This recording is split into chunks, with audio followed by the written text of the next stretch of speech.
afternoon. Thanks for joining us across the fence. I'm Fran Stoddard. There's plenty to look forward to when the Vermont Maple Festival takes place in St. Albans later this month. The festival starts Friday, April 28th and runs through Sunday, April 30th. It features everything from sugar house tours to all kinds of maple concessions and other vendors, as well as live music and entertainment. The festival parade is scheduled to start at 12 noon on Sunday. One unique aspect of the festival is the selection of the state's 2 maple ambassadors. A couple of weeks ago, we introduced you to the reigning female ambassador, Charlie Sherman. Today, we'll visit with Charlie's counterpart, maple ambassador Evan Fletcher. Just like his last name, Evan is from the town of Fletcher. He's a senior at Bellows Free Academy, Fairfax, and he's the 7th generation of sugar makers in his family. The Fletchers own and operate the Vermont Maple Outlet in Jeffersonville. Evan, welcome to Across the Fence. Thank you for having me. I think so many people must know that Jeffersonville outlet. It is prominent and so popular. So how did you become a maple ambassador? How's that happen? So I became a maple ambassador by writing a script about my maple background and going in front of a panel of judges.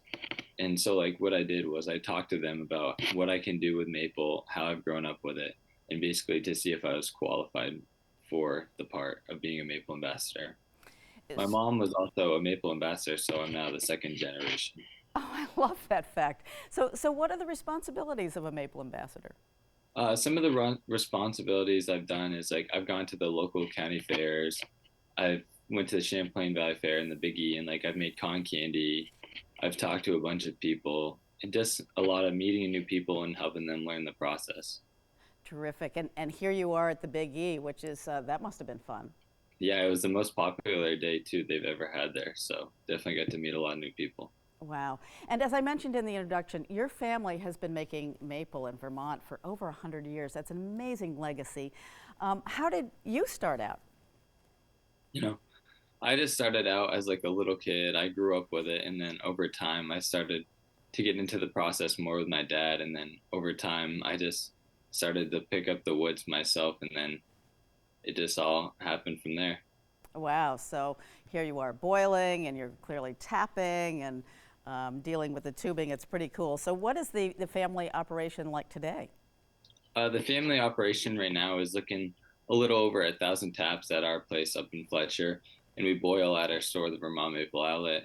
While my grandpa in the background of that photo right there has a little over 11,000 taps, and that's where I started doing my sugaring process, and then now I help him when he needs it.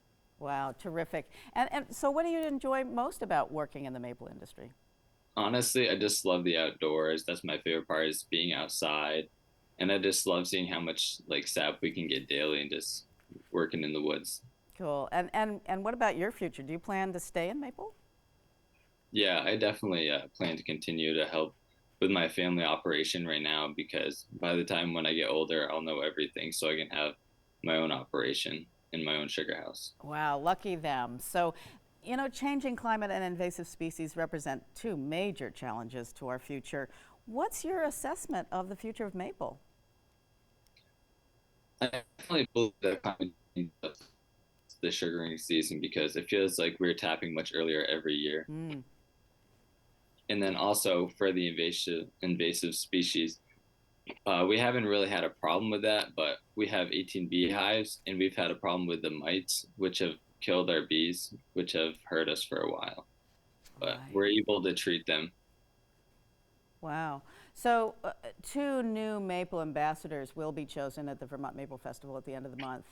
So talk to us a little bit about what the festival means to you. It's right there in St. Albans, close to you. I bet you've been to a few. Yeah, definitely. I've been to a few. I just love the Maple Festival because it's a great time for all the sugar makers and the locals to get together and talk about how their season went and have a bunch of maple snacks, which is definitely their favorite because they grow up around that. And it's just a great time for everyone to meet each other, meet new people and just talk. Right. Well, and there'll be, of course, lots of maple products available at Yeah. the festival. Do you have a favorite? I got to go with the maple milkshake for sure. Well, do you make them? How do you make a perfect milkshake, maple milkshake? Definitely the way to make the best milkshake, maple milkshake possible is you need some maple syrup, some maple ice cream, and some milk. Okay. Mix it all together and it's delicious, of course. The best. So, before we go, what's been the best part of being a Maple ambassador for the past year for you? The best part about being a maple ambassador for sure is definitely meeting a bunch of new people and like traveling down to the Big E was fun. Like definitely the traveling and yeah, it's just a great opportunity for everyone because you get to learn a lot of new things. Terrific. So, what are your educational plans? So, it's awesome that you're thinking of going into Maple, but you're graduating this year. So what's next for you?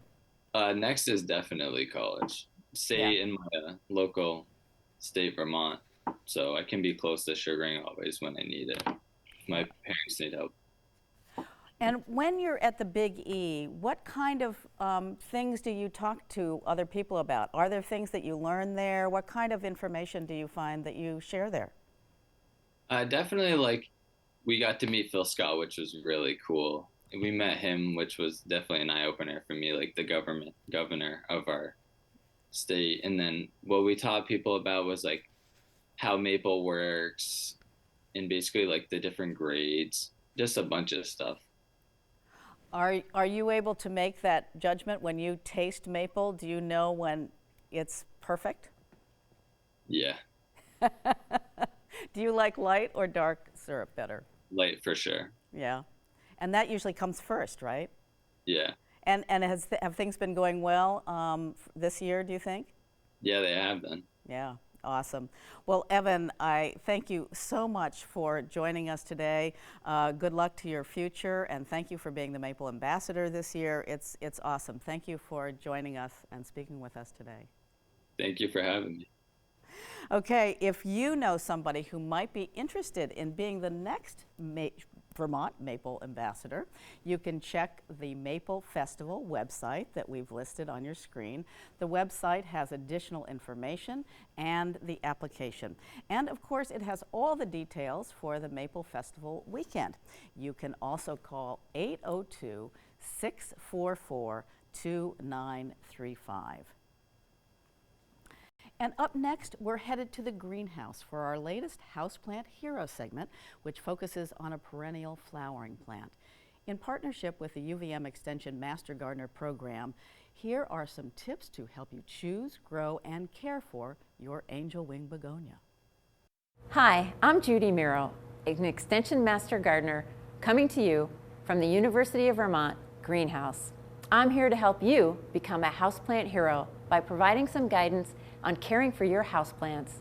Today, our focus is on the Begonia maculata, better known as the angel wing begonia. This particular variety is the polka dot begonia. This sturdy upright stem plant prefers bright light to part shade, but no direct sun. It'll do swell in well-drained soils and can handle a monthly dose of fertilizer. This variety has gorgeous dark green leaves and it's covered in polka dots. If you notice, the underside of these leaves is gorgeous. It's got a beautiful maroon color. Oh, just love it. And just look, it's just like angel's wings. Just gorgeous. You'll be rewarded with clusters of flowers in the summer. If you don't cut this back, this begonia could actually grow 4 feet tall. You can easily cultivate it by stem cuttings and divisions. If you don't have a moisture meter, just water it when the top of the soil begins to dry out. Begonias can be the target of a number of pests: aphids, whiteflies, mealybugs, and scale. If you overwater, or as I like to say, overlove your plants, you will invite one of these pests into your home.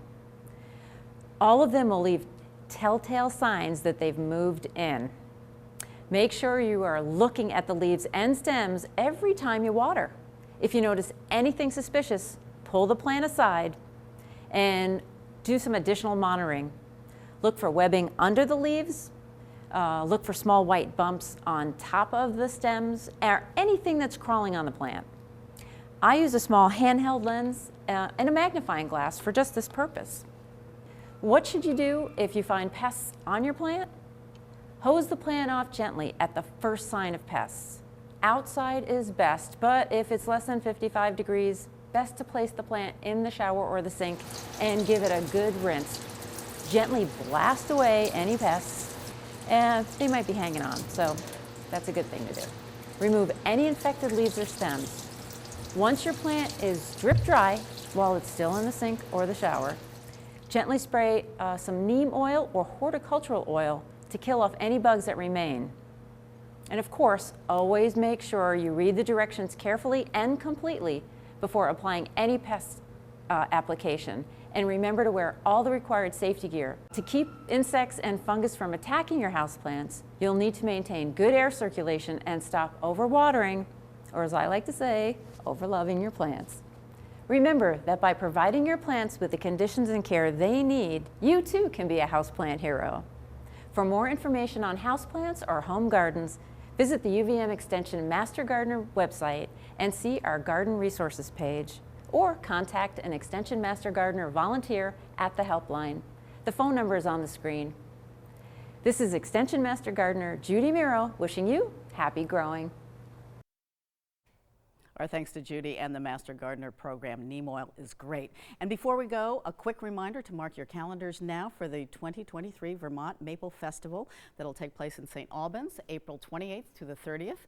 The next set of Maple ambassadors will be selected at the festival. There will also be live music and entertainment and all those maple concessions. For more information, you can check the website, vtmaplefestival.org.